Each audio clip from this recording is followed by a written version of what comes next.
제9시 기도 시간에 베드로와 요한이 성전에 올라갈새 나면서 못 걷게 된 이를 사람들이 메고 오니 이는 성전에 들어가는 사람들에게 구걸하기 위하여 날마다 미문이라는 성전문에 두는 자라. 그가 베드로와 요한이 성전에 들어가려 함을 보고 구걸하거늘 베드로가 요한과 더불어 주목하여 이르되 우리를 보라 하니 그가 그들에게서 무엇을 얻을까 하여 바라보거늘 베드로가 이르되 은과 금은 내게 없거니와 내게 있는 이것을 내게 주노니 나사렛 예수 그리스도의 이름으로 일어나 걸으라 하고 오른손을 잡아 일으키니 발과 발목이 곧 힘을 얻고 뛰어 서서 걸으며 그들과 함께 성전으로 들어가면서 걷기도 하고 뛰기도 하며 하나님을 찬송하니 모든 백성이 그 걷는 것과 하나님을 찬송함을 보고 그가 본래 성전 미문에 앉아 구걸하던 사람인 줄 알고 그에게 일어난 일로 인하여 심히 놀랍게 여기며 놀라니라. 아멘. 복된 주일 아침 하나님의 말씀 앞으로 달려나온 모든 성도님들 위해 우리 하나님이 친히 예비하신 은혜, 친히 준비하신 역사가 가득하시기를 주의 이름으로 축원합니다. 우리 좌우에 계신 분들과 이렇게 인사하겠습니다. 주님의 이름으로 사랑합니다.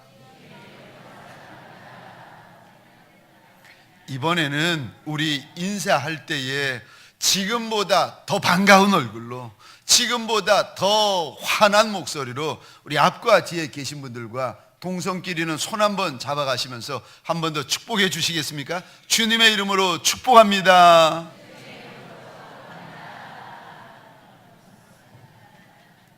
저를 한 번 더 따라해 주시겠습니까? 구걸하는 인생, 주목하는 인생. 구걸하는 인생, 주목하는 인생. 오늘 본문의 말씀을 가지고 구걸하는 인생, 주목하는 인생이라는 제목으로 하나님이 주시는 말씀과 은혜를 함께 나누기를 원합니다.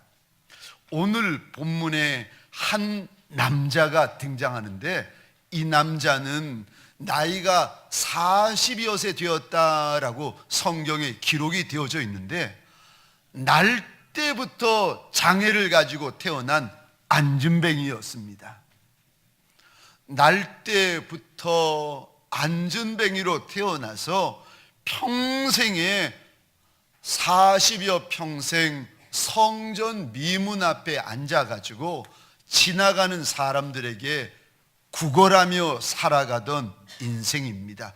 그런데 오늘 본문에서 평생에 해결할 수도 없고 해결될 수도 없는 문제를 예수의 이름으로 해결함 받습니다. 소원합니다. 오늘 하나님 앞에 달려나온 저와 여러분들 문제 있고 문제 많고 문제 커도 예수의 이름 앞에 달려나온 저와 여러분들 예수의 이름으로 풀리는 역사, 열리는 역사, 고침받는 역사가 일어나시기를 주의 이름으로 축원합니다. 예수의 이름이 능력이고 예수의 이름이 권세가 되어지는 줄 믿으시기 바랍니다. 예수가 저와 여러분의 답이 되어지시는 줄 믿으시기 바랍니다. 예수의 이름으로 날 때부터 문제, 날 때부터 장애가 오늘 본문에 고쳐집니다. 소원하기는 저와 여러분의 마음에 맺혀 있는 그 문제, 저와 여러분의 인생 가운데 있던 그 문제, 저와 여러분의 육신 가운데, 가정 가운데 있는 그 문제, 오늘 하나님 앞에서 예수의 이름으로 푸는 역사가 일어나시기를 주의 이름으로 축원합니다.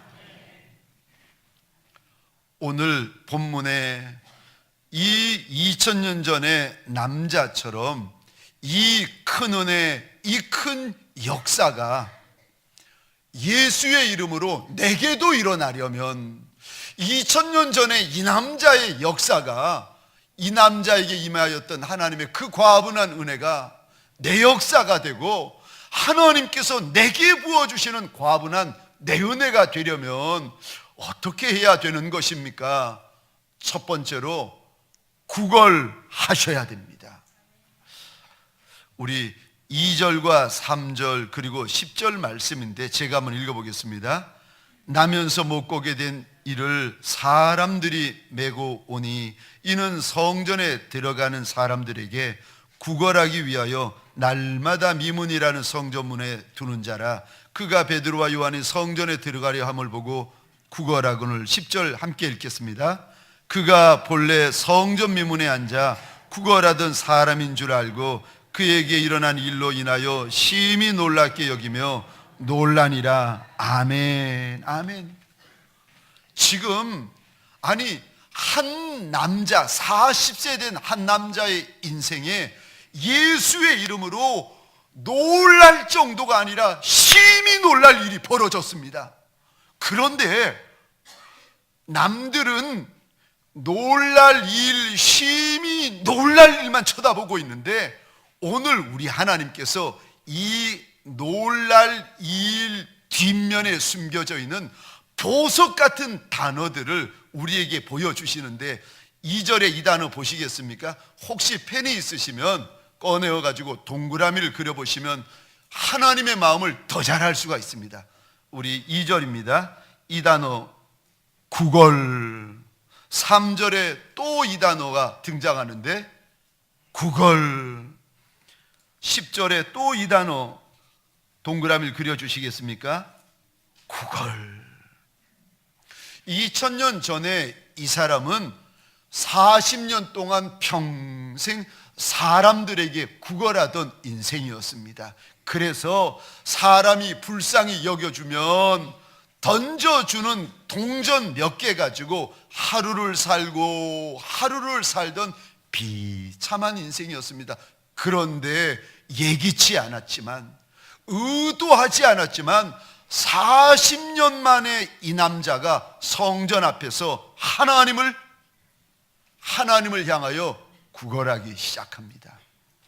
오늘 본문의 3절에 보니까 그가 베드로와 요한이 성전에 들어가려 함을 보고 구걸했다. 그런데 그가 사람에게 구걸하는 것이 아니라 방향을 바꾸어서 하나님을 향하여 구걸하니까 무슨 일이 벌어지는가? 6절, 7절, 8절입니다. 우리 한 목소리로 같이 읽겠습니다. 시작.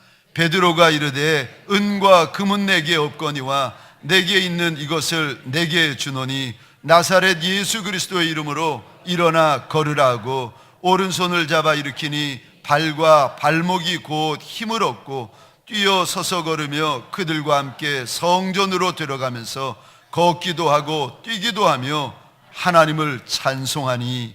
아멘. 아멘.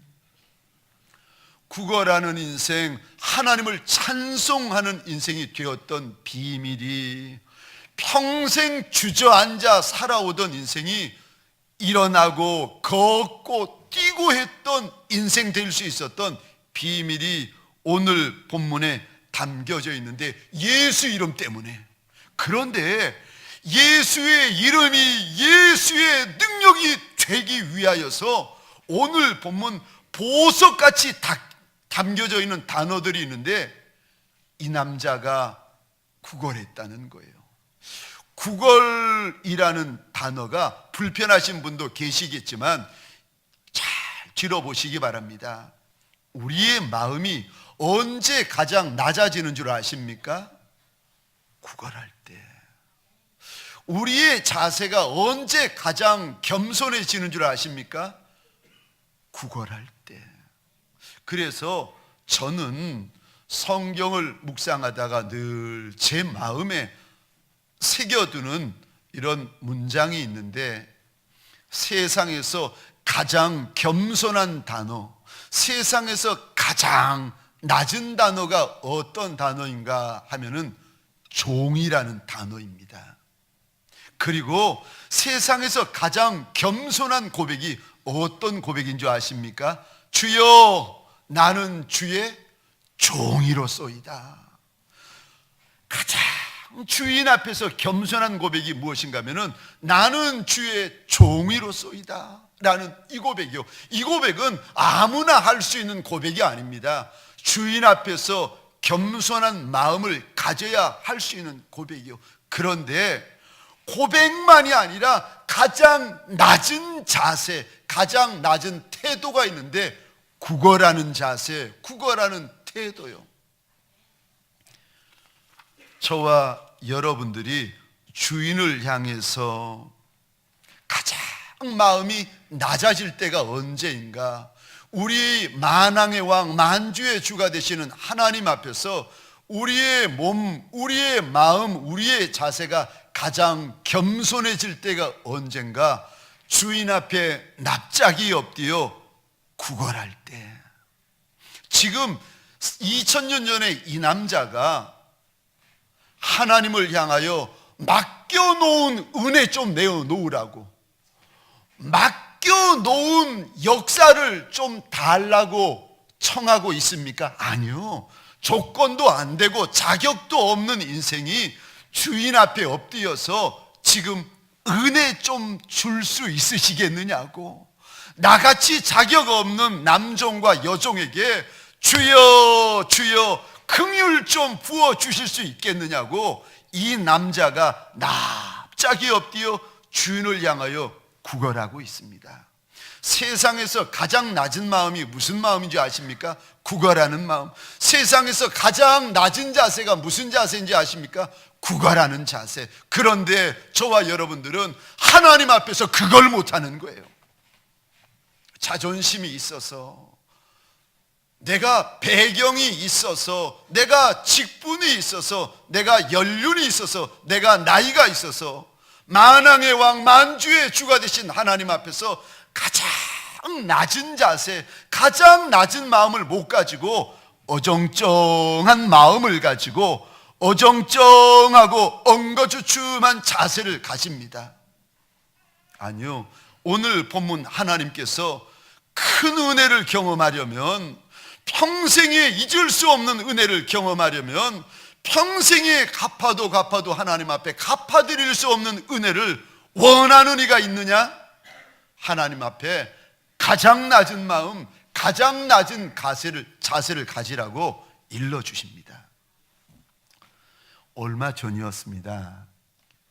제가 아는 후배 목사님 가운데 한 분이 교회 가운데 큰 어려움이 터진 거예요.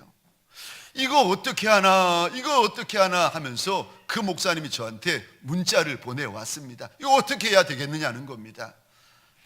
제가 밤이었는데 목양실에 앉아서 말씀을 읽다가 문자를 받고 제가 문자로 이렇게 답을 했습니다.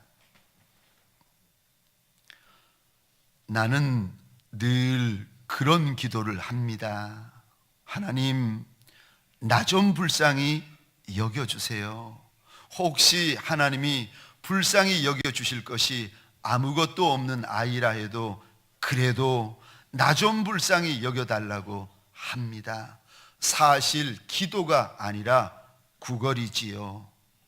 이 목사님, 다른 기도, 다른 많은 말이나 설명이 뭐가 필요하겠습니까? 주인 앞에 엎드려 나 좀 불쌍히 여겨달라면 충분하지 않겠습니까? 그분이 불쌍히 여겨주시면 살고, 그분이 불쌍히 여겨주지 않으면 죽는 거지요. 평생 잊을 수도 없고 그분께 갚아드릴 수도 없는 그런 과분한 은혜를 구합시다. 그리고 제가 제일 마지막에 이 문장을 덧붙였습니다. 기도하는 종이 되지 말고 구걸하는 종이 됩시다. 사실 이 문장은 하나님 앞에서 가지는 저의 목회 철학이에요. 내가 평생 내 주인 앞에서 나의 마음, 나의 자세, 나의 태도, 내가 내 주인 앞에서 평생에 구걸하는 종이 되리라.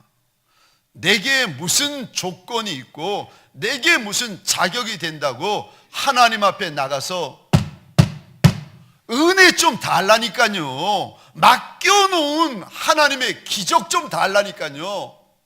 아니요, 아무런 자격도 안 되는 아이가 주님 앞에 달려나가가지고 은혜가 있어야 사는데, 은혜가 있어야 내가 쓰임을 받을 수 있는데, 은혜가 있어야 내 인생의 발목에 힘이 들어가고 내 인생의 허리에 힘이 들어가고 평생 주저앉아 살아온 인생에게 하나님의 은혜가 부어져야 일어나고 걷고 뛰고 노래하는 인생이 되는데, 내가 하나님 앞에 그런 자격, 그런 조건 아무것도 없는 인생인데 내가 그분에게 나가서 뭐라 그러겠습니까?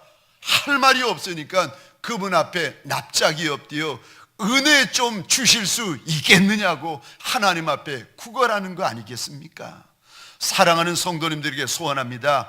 자격이 안 되거들랑 조건이 안 되거들랑 하나님 앞에 납작이라도 엎드리시는 저와 여러분 되시기를, 자격과 조건이 안 되거들랑 주인 앞에 달려나가 가장 낮은 마음, 가장 겸손한 자세 가지시기를 주의 이름으로 축원합니다.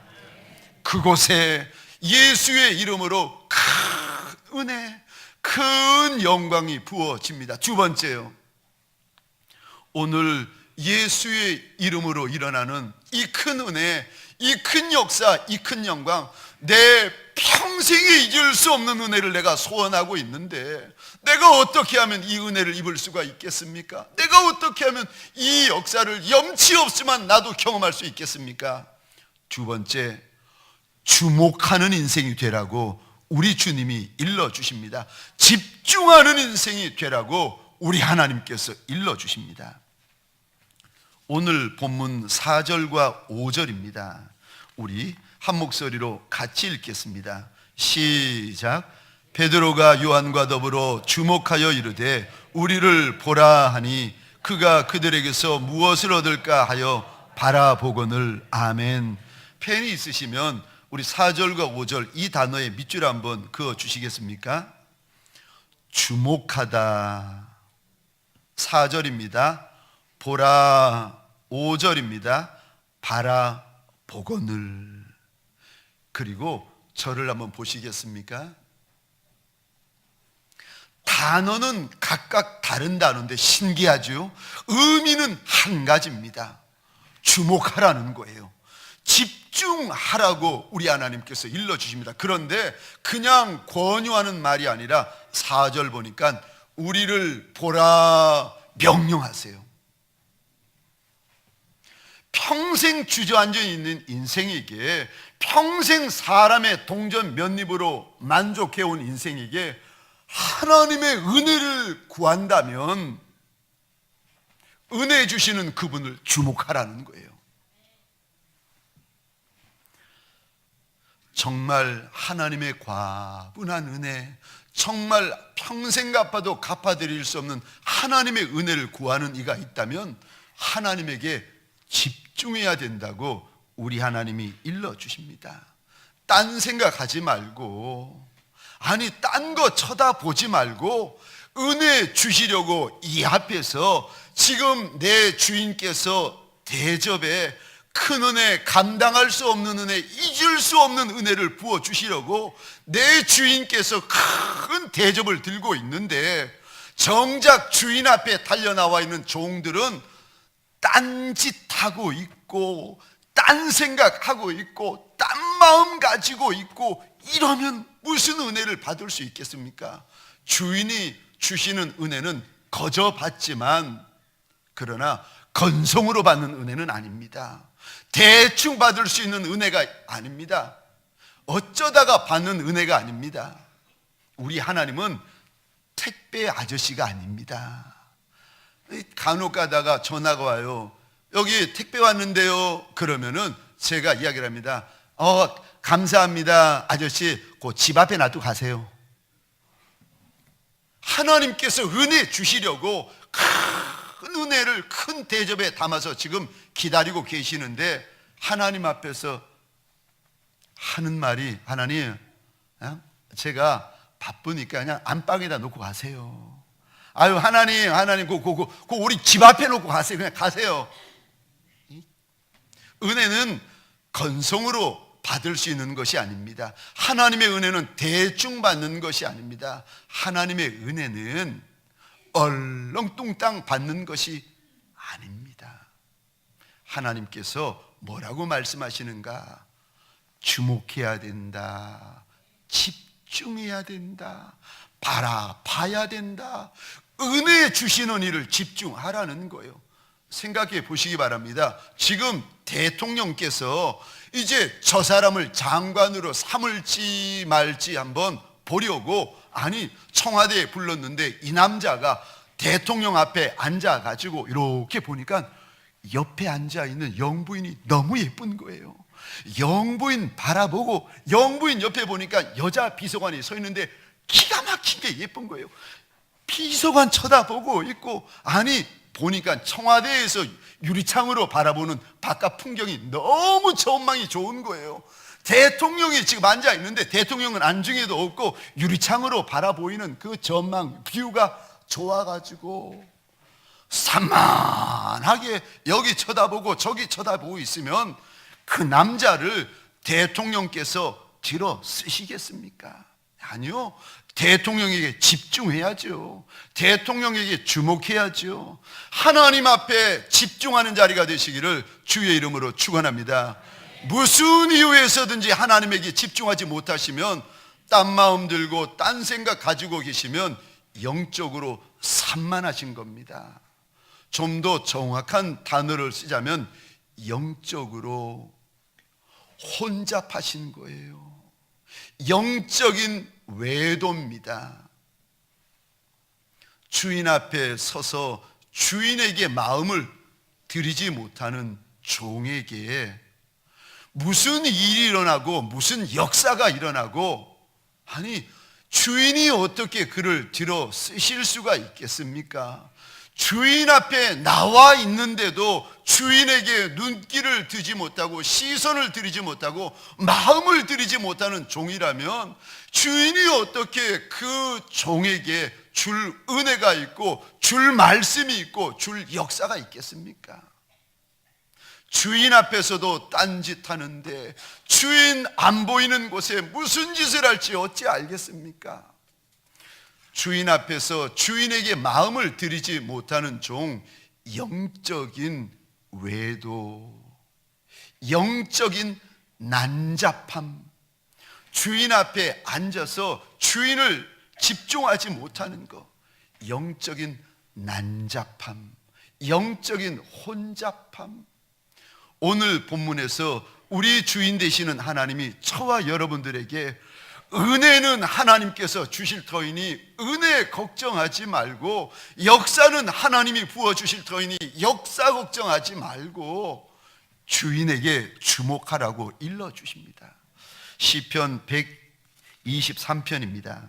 우리 1절, 2절, 3절입니다. 같이 읽겠습니다. 시작. 하늘에 계시는 주여, 내가 눈을 들어 주께 향하나이다.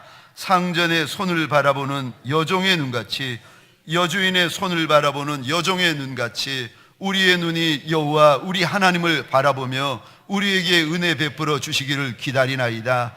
여호와여, 우리에게 은혜를 베푸시고 또 은혜를 베푸소서. 심한 멸시가 우리에게 넘치나이다. 아멘, 아멘, 아멘. 사람에게 멸시당하는 종들이 계십니까? 남편에게 멸시당하고 아내에게 멸시당하고 자식에게 멸시당하는 종이 계십니까? 물질에게 멸시당하고 세상에서 멸시받는 종들이 오늘 이 시간 주님 앞에 달려나온 이가 계십니까? 종이 주인의 손가락을 바라보듯이, 여종이 여주인의 손끝을 바라보듯이 저와 여러분의 시선, 우리 주인을 바라보시는 자리가 되시기를 주의 이름으로 축원합니다. 그러면 주인이 예비하신 큰 은혜, 주인이 예비하신 큰 역사와 큰 영광이 있다고 일러주십니다. 내가 어떻게 내 주인의 큰 은혜를, 내 주인의 큰 역사를 내가 경험할 수 있겠습니까? 내가 이렇게 인생의 발목에 힘이 없이, 인생의 허리에 힘이 없이 주저앉은 채로 살아가는 인생이 되고 싶지 않습니다. 어떻게 내게 과분한 은혜가 부어지겠습니까? 우리 주님께서 일러주시는 말씀이요, 주인을 주목하라는 것입니다. 주인을 바라보라고 일러주십니다. 믿음의 주여 온전케 만들어주시는 주인을 바라보라고 우리에게 일러주십니다. 사랑하는 성도님들에게 소원합니다. 1시간, 이 예배 드리는 1시간 주인 바라보는 시간 되시기를 주의 이름으로 축원합니다. 마음에 소원이 있다면 1시간만이 아니라 온종일이라도 우리의 주인 바라보는 저와 여러분 되시기를 주의 이름으로 축원합니다. 그래서 주인 바라보다가 주인과 시선이 맞닥뜨리고 주인을 향하여 빈손 높이 높이 들고 있다가 우리 주인, 우리 주님, 우리 하나님이 부어주시는 큰 은혜가 저와 여러분의 손바닥에 가득가득한 복 있는 종들이 되시기를 주의 이름으로 축원합니다. 말씀을 마치겠습니다. 예수 그리스도의 이름으로 일어나는 역사에는 두 가지의 특징이 있습니다. 하나는 구걸하는 마음, 구걸하는 자세입니다. 두 번째는 집중하는 마음, 집중하는 자세입니다. 하나님 앞에 이 마음, 이 자세가 우리의 마음, 우리의 자세가 되어서 2000년 전 이 남자처럼 평생이 잊을 수 없는 하나님의 은혜를 경험하는 저와 여러분 되시기를 주의 이름으로 축원합니다. 하나님, 우리에게 아무런 조건도 되지 아니하고 자격도 되지 않은 줄을 어찌 알지 못하겠습니까? 조건이 되지 않고 자격이 되지 않아도 하나님 앞에 내어놓을 수 있는 것은 가난한 마음, 낮은 마음, 겸손한 마음 하나밖에 없는 인생들이 아닙니까? 하나님, 주님 앞에 납작이 엎인 인생들마다 가장 겸손한 마음 주 앞에 내어놓게 하여 주옵소서. 가장 겸손한 자세 내 주님 앞에 내어놓게 하여 주옵소서. 주만 바라보다가 내 주님 돌아보시고 내 주님 말씀하여 주시는 주의 눈길이 마주치고 주의 음성이 가득가득한 인생들 되게 하여 주옵소서. 이제는 우리 구주 예수 그리스도의 은혜와 하나님 아버지의 극진하신 사랑하심과 성령님의 감화, 감동, 교통 충만, 역사하심이 2000년 전 날 때부터 장애를 가지고 있었던 그 남자처럼 하나님 앞에 납작이 엎드린 남종과 여종들, 이들의 마음과 이들의 육신과 인생 위에 가정과 사업장과 하나님이 줄로 재어주신 이 땅과 이 민족 위에 지금부터 영원토록 함께 있을지어다. 아멘.